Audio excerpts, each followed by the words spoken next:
Bonjour à tous et bienvenue dans une nouvelle vidéo de couture historique. Aujourd'hui, je vais vous montrer comment j'ai réalisé une robe de bal de la période Napoléon III. J'ai comme d'habitude effectué une toile au préalable pour être sûr que le patron correspondait bien à ma taille. Je me suis d'ailleurs aidée du patron de corsage Truly Victorian que vous voyez ici. L'une des retouches que vous devrez vous aussi réaliser si vous utilisez ce patron, c'est modifier la pointe du devant du corsage. Comme vous le voyez sur la toile, celle-ci est beaucoup trop large et arrondie. Vous aurez donc besoin de l'échancrer en vous fiant aux modèles d'époque qui, comme vous pouvez le constater, ont une pointe beaucoup plus fine sur le devant. Je ne pourrais jamais trop vous conseiller de faire des recherches en amont de chacun de vos projets en vous aidant de représentations en peinture, gravure de mode ou de modèles existants s'il y en a, pour vous aider dans le design mais aussi le choix des finitions et des décorations. Après avoir effectué les modifications sur mon patron, je peux me lancer dans la coupe de la toile d'aplat de mon corsage. J'ai choisi un serge de coton assez épais que je vais couper 2 fois pour être sûr que la base de mon corsage soit bien solide. Vous n'êtes pas forcément obligé de couper la toile en double comme je l'ai fait, une épaisseur peut tout à fait suffire, mais comme c'était la première fois que je réalisais ce type de corsage et que je n'étais pas sûre d'avoir le corset à mettre en dessous, j'ai préféré assurer mes arrières en faisant en sorte de rigidifier au maximum la base de mon corsage. Une fois toutes mes pièces coupées, j'ai commencé à roulotter ma toile. Il est nécessaire de roulotter qu'une seule épaisseur, sachant que l'autre sera cachée entre le tissu et la toile. Cette étape faite, j'ai ensuite épinglé mes 2 épaisseurs de toile entre elles, en plaçant bien sûr la pièce roulottée sur la deuxième pour que mes repères soient bien visibles lors du montage. Puis, j'ai piqué mes pièces à la machine après avoir marqué des lignes au stylo effaçable.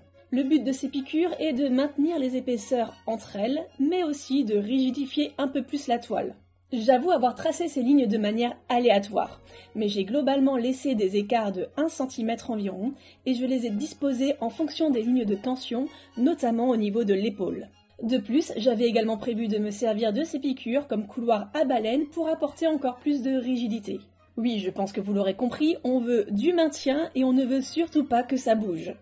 Ah, et dernière information, vous remarquerez que j'alterne la position de ma pièce lorsque je pique mes lignes.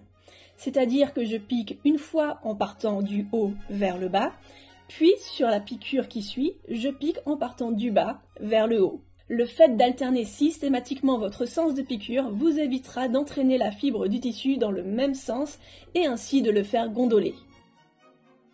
Mes piqûres faites, j'ai pu repasser mes pièces pour effacer mes lignes au stylo.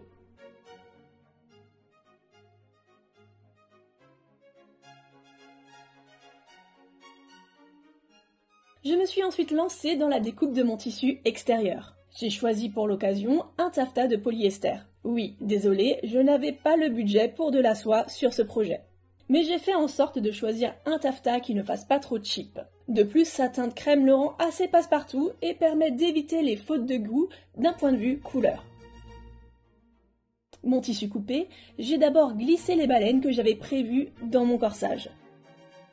Puis, j'ai commencé à superposer ma toile sur mon tissu. Mais attention, cette étape est très importante puisque vous n'allez pas épingler vos pièces à plat, mais en leur donnant du rond. Alors, pour faire court, on donne du rond à un vêtement pour qu'il épouse au mieux la forme du corps. C'est par exemple une technique très utilisée par les tailleurs. Il est impératif d'effectuer cette étape pour que le tissu extérieur ne plisse pas lorsqu'il sera en tension et qu'il épouse naturellement les formes de votre corps.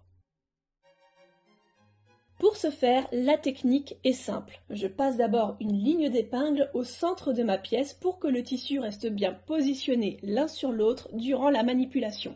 Puis, je commence l'épinglage de ma pièce en pliant le tissu vers moi et en épinglant mon tissu extérieur à la plat en effectuant ce pli.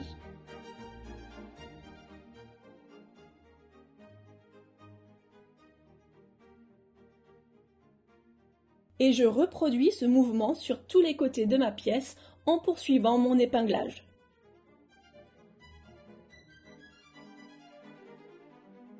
Je précise que lorsque vous effectuez votre repli, vous ne devez pas tirer sur le tissu extérieur. Vous devez juste le laisser se poser naturellement sur votre aplat tout en utilisant l'arrondi que vous formez en repliant votre pièce.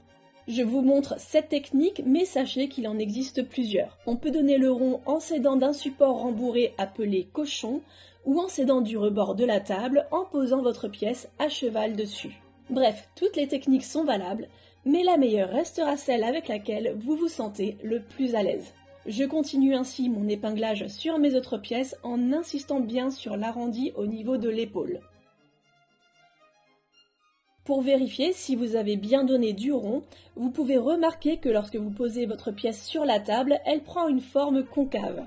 Enfin, vous pouvez effectuer un test de tension en tirant sur les côtés et en observant votre tissu extérieur. Le tissu doit se plaquer sur votre aplat et rester lisse.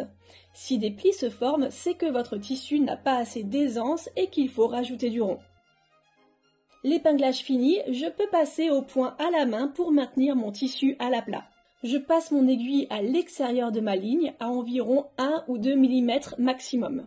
J'effectue un point droit classique d'une longueur d'environ 1 cm sur l'envers, mais je le fais beaucoup plus court sur l'endroit en rentrant mon aiguille à 2 ou 3 mm environ. J'essaye toujours de rendre mes points discrets sur l'endroit, même s'ils se trouvent à l'extérieur de ma ligne de couture. Et je fais ça sur toutes mes pièces. C'est une étape un peu longue, mais encore une fois indispensable. Et oui, la couture est une activité qui nous apprend la patience, ça c'est certain. J'ai ensuite recoupé mes valeurs de couture que j'avais laissées un peu larges pour faire mes aplats. Je dégarnis mes valeurs à 1 cm, surtout au niveau des arrondis, donc les découpes dos et poitrine, les emmanchures, l'encolure et le bas. Mes valeurs dégarnies, j'ai pu me lancer dans la piqûre de mes pinces. J'ai d'abord effectué une piqûre morte au milieu de chacune de mes pinces pour que mon tissu et mon aplat restent bien maintenus ensemble. Puis, comme j'avais beaucoup d'épaisseur de tissu, j'ai décidé de bâtir mes pinces avant de les piquer plutôt que de les épingler. Avec cette technique, je suis sûre de rester sur ma ligne lors de la couture, contrairement aux épingles qui risquent de compliquer cette étape en rajoutant de l'épaisseur. Mes pinces fermées, j'ai rapidement coupé des bandes de 5 cm de large dans le billet de mon tissu pour effectuer la ganse qui servira de finition à mon corsage. Comme je n'avais pas beaucoup de longueur, j'ai coupé 2 bandes à double. Puis, j'ai superposé mes 2 bandes pour que les deux se présentent de manière perpendiculaire et je les ai assemblées à la machine en piquant sur ma ligne tracée. Ainsi, vous aurez un raccord entre vos 2 bandes. Passons ensuite à la fabrication de ma ganse. Pour ce faire, j'ai placé un cordon dans mon billet plié en deux et je l'ai maintenu en effectuant une piqûre au plus proche de mon cordon avec un pied presseur à une branche. Et voilà le résultat. Laissons ça de côté et passons au passage de mes baleines. J'en ai placé 2 en plastique de part et d'autre de ma couture milieu devant et 2 autres en acier le long de ma ligne milieu dos. Puis j'ai assemblé les coutures côté de mon corsage. Ah oui, je ne l'avais pas filmé, mais j'ai aussi surjeté tous les bords de mes pièces, sauf le bas, qui aura une finition plus propre avec la ganse et qui de ce fait n'en a pas besoin. J'ai repassé mes coutures ouvertes.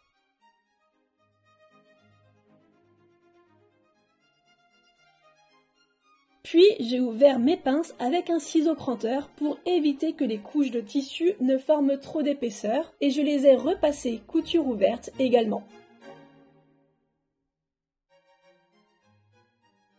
Il me restait ensuite plus qu'à effectuer un point de chausson pour maintenir toutes mes valeurs bien à plat.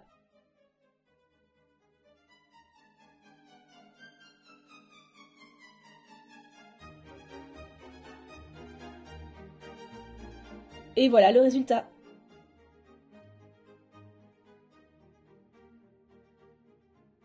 Passons Passons désormais à la finition du bas. J'ai d'abord épinglé ma ganse tout le long de ma ligne du bas de mon corsage, puis je l'ai maintenue en la piquant à la machine avec un pied presseur à une branche.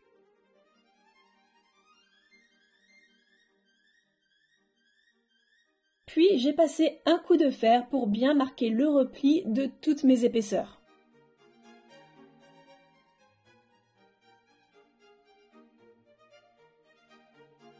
J'ai ensuite coupé le surplus que j'avais laissé. Bon, là j'ai pas vraiment utilisé la meilleure technique pour la finition. J'ai tout replié vers l'intérieur et j'ai replié ma valeur par-dessus. Ça fait très bien l'affaire, mais j'ai un peu galéré à tout bien placer. Ce que j'aurais dû faire, c'est replier la valeur de tissu de ma ganse pour faire une finition propre et laisser dépasser le cordon que j'aurais ensuite replié et caché sous le repli. Bon, globalement, ça revient un peu au même. Je pense juste que c'est plus facile avec la seconde technique. Bref, pour finir, j'ai maintenu le repli de ma ganse avec un point à la main. Je me suis ensuite attaquée aux manches. Pour un choix esthétique, j'ai superposé par-dessus mon tissu un organza de soie. J'ai épinglé mes épaisseurs, puis j'ai piqué grand point à la machine plusieurs lignes de fronce dans le bas et la tête de manche. J'ai ensuite assemblé la couture de la manche à la machine et j'ai fait la même chose avec le dessous de manche. Ensuite, j'ai tiré mes fronces. J'ai épinglé le dessous de manche au bas de manche et je les ai maintenus ensemble à la machine pour maintenir mes fronces. Puis j'ai placé la doublure du dessous de manche endroit contre endroit avec le bas de ma manche et j'ai piqué le tout à la machine. Et pour finir, j'ai effectué une piqûre de bascule pour que la doublure reste bien à l'intérieur de la manche. Mes manches prêtes, je n'avais plus qu'à les assembler avec le reste de mon corsage.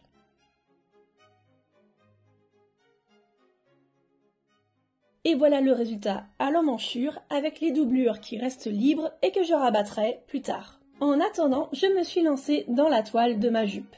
Oui, je saute un peu du coq à l'âne, mais à ce moment-là, j'étais un peu dans un marathon sur ce projet. J'avais tout juste 2 mois pour coudre cette robe, tout en travaillant à temps plein à côté, et à ce niveau-là du projet, il me restait un peu moins de 3 semaines pour tout finir, et je dois avouer que le stress commençait à monter.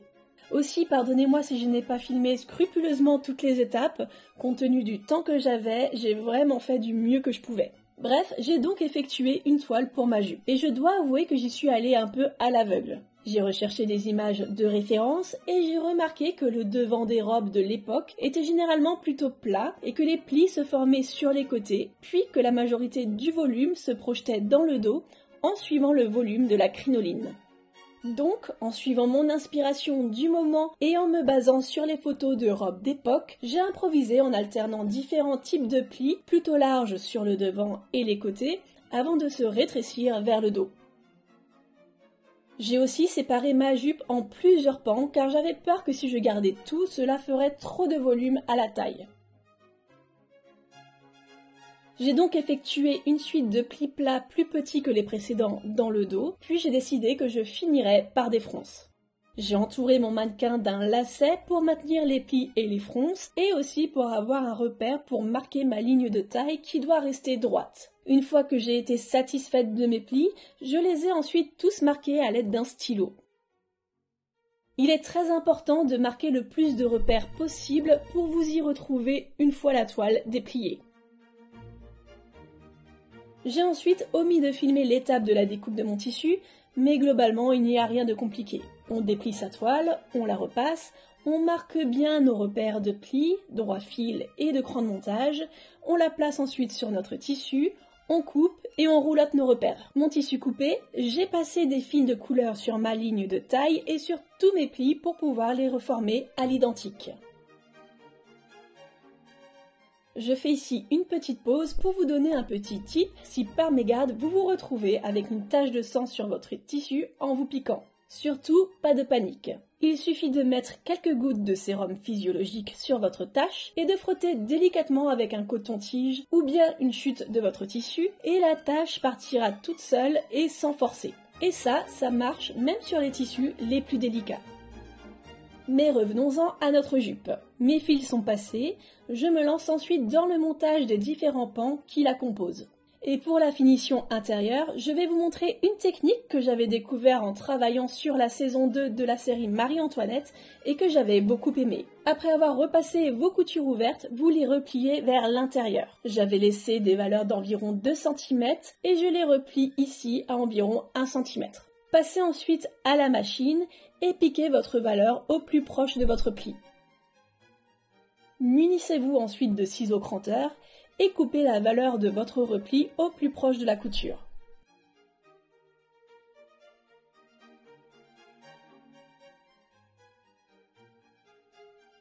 Et voilà le résultat final, une finition propre et qui vous permettra de faire des grosses économies de fil en vous évitant ainsi d'utiliser la surjeteuse. Je suis ensuite passée à la patte de boutonnage dans le dos. J'ai effectué un repli que j'ai maintenu avec une surpiqûre et j'ai piqué mes valeurs ensemble pour qu'elles restent bien l'une sur l'autre. Après cette étape, j'ai maintenu mes plis avec des épingles avant de les piquer à la machine. Puis j'ai piqué 3 lignes de fronce dans le dos de la jupe. J'ai tiré mes fils et je me suis assurée que mes fronces étaient bien réparties à la bonne longueur. Une fois mes fronces bien mesurées, je les ai maintenues à l'aide d'une épingle. Puis je les ai maintenues avec un point à la machine. Il ne me restait ensuite plus qu'à fixer le gros grain qui me sert de ceinture. Je retourne à mon corsage pour broder mes œillets.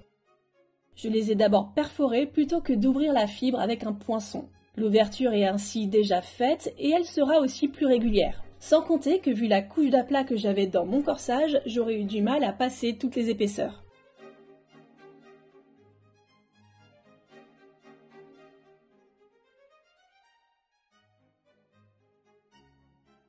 Passons maintenant à notre berthe. La berthe est cet élément décoratif qui vient garnir le décolleté du corsage. Elles étaient très souvent garnies de décorations diverses.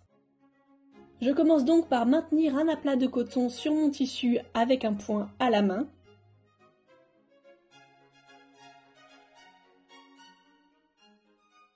Puis je suis retournée au mannequin pour mouler les plis décoratifs qui viendront la décorer. Pour ce faire, j'ai coupé un morceau de toile dans le billet et je forme petit à petit des plis à la largeur désirée.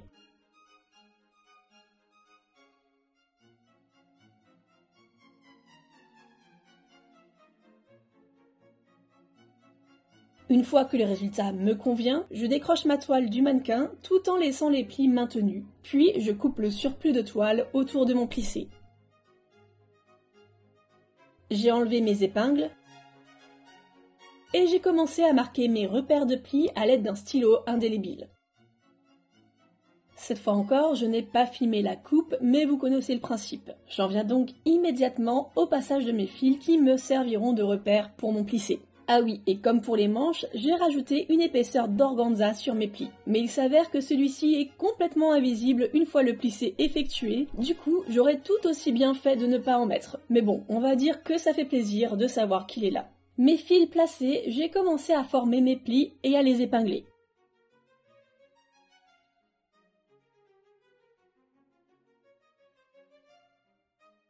Et une fois les côtés gauche et droit de la berthe bien épinglés, je les ai superposés pour être sûr que les plis étaient bien symétriques. J'ai ensuite effectué le même processus pour la berthe du dos. J'ai moulé les plis, décroché la toile, coupé mon tissu, passé mes fils et formé le plissé. Une fois mes plis préparés, je n'avais plus qu'à les épingler sur la base de ma berthe que j'avais coulissée au préalable. Non, je n'ai pas non plus filmé cette étape, je m'en excuse. L'ouverture de cette berthe est dans le dos. Alors normalement, les berthes faisaient le tour de tout le décolleté et se fermaient au niveau de l'épaule. J'aurais beaucoup aimé la faire de cette manière pour que le dos soit en une seule pièce, mais à ce stade de la fabrication de ma robe, j'étais à 2 jours de mon événement et donc légèrement en train de serrer les fesses pour finir dans les temps. J'ai donc suivi le patron pour ce projet, même si le rendu n'est pas aussi beau que si la pièce avait été en un seul tenant. Bref, une fois mes plis maintenus et après avoir vérifié qu'ils étaient bien symétriques, j'ai commencé à fixer mon plissé avec un point à la main tout le long de ma berthe. Je tiens à spécifier que je ne suis pas du tout sûre que cette technique soit la bonne, mais elle fonctionne et c'est ça qui importe. Une fois le plissé du dos bien maintenu, j'ai pu enlever les épingles et passer un coup de fer pour fixer tout ça. J'ai ensuite fait la même chose pour le devant de la Berthe. J'ai d'abord assemblé le milieu à la machine, puis je repassais la couture ouverte, puis je l'ai maintenue avec des points à la main tout le long, ainsi qu'à l'épaule. Le temps est venu d'appliquer ma décoration. J'avais opté pour un ruban de velours vert car j'avais remarqué que le blanc et le vert étaient souvent associés lorsque je cherchais des images d'inspiration. Je l'épingle donc dans le bas de ma Berthe et pour maintenir la pointe du milieu devant, j'ai effectué un petit point à la machine. Puis j'ai maintenu mon ruban avec un point à la main tout le long de ma Berthe.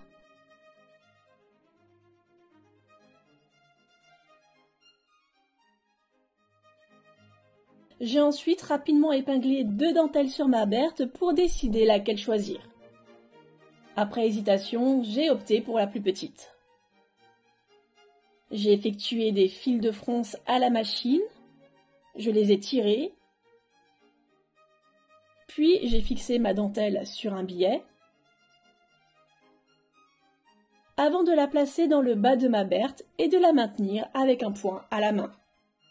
Pour finir, j'ai placé une autre dentelle plus fine le long du décolleté. Toutes les robes à l'époque avaient cette petite dentelle, plus ou moins grosse, qui dépassait du décolleté et qui rappelle la dentelle de la chemise qui est portée en dessous. La Berthe décorée, je l'ai ensuite fixée sur mon corsage avec un point à la main le long de l'encolure.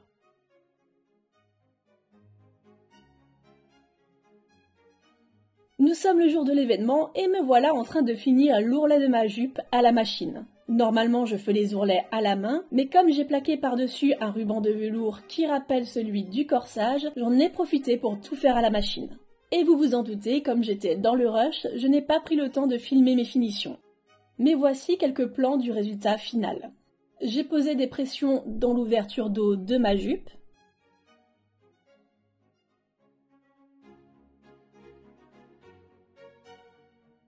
ainsi qu'une agrafe sur la ceinture. J'ai plaqué mon ruban de velours sur l'ourlet du bas. Et j'ai ajouté des brides à la taille pour maintenir la jupe au corsage.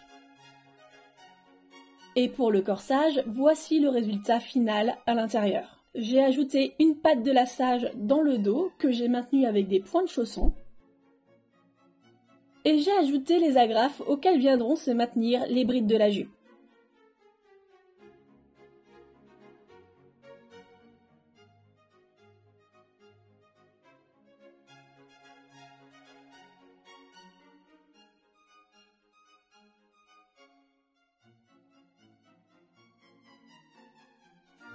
Et nous voilà le jour J avec mon ami Raphaël en train de nous habiller dans les toilettes de l'hôtel. Oui, j'avoue qu'on a préféré ça à prendre le métro en crinoline. Je vous laisse d'ailleurs admirer la robe de Raphaël qu'elle a elle aussi réalisée pour cet événement et qui est juste sublime. Et comme à son habitude, elle est toujours magnifiquement accessoirisée.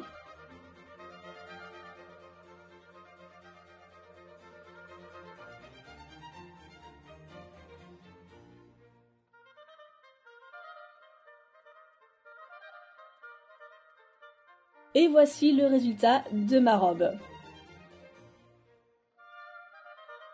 Alors j'ai plusieurs choses à dire. Bon, déjà je suis très heureuse de la silhouette et aussi du fait que la crinoline ne se voit pas à travers la jupe. C'est ce dont j'avais le plus peur. Mais ici, je porte la robe beaucoup trop haute sur les épaules. J'aurais vraiment dû les dénuder un peu plus. Le rendu aurait été plus esthétique et la robe a fini par me faire des marques en appuyant sur mes épaules avant que je ne me rende compte que je l'avais mal placée. Bref, c'est un détail, mais je tenais à le notifier. Autre détail, le corsage manque de décoration. Alors attention, je suis très contente du résultat comme il est, et de toute manière, il m'aurait été impossible de faire plus dans le temps qui m'était imparti. Mais à l'avenir, j'aimerais bien rajouter quelques rubans ou des fleurs en tissu au niveau des épaules et du devant du corsage. Je ne sais pas ce que vous en pensez.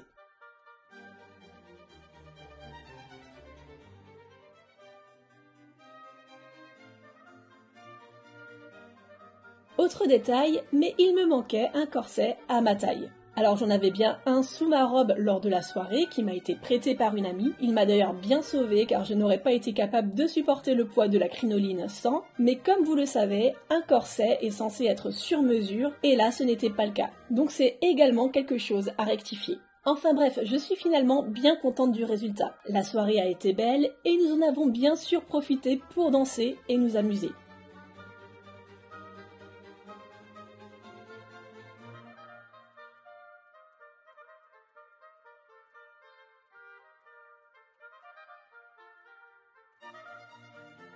Je vous laisse ici avec ces quelques pas de valse et je vous dis à bientôt pour de nouvelles vidéos d'histoire et de mode.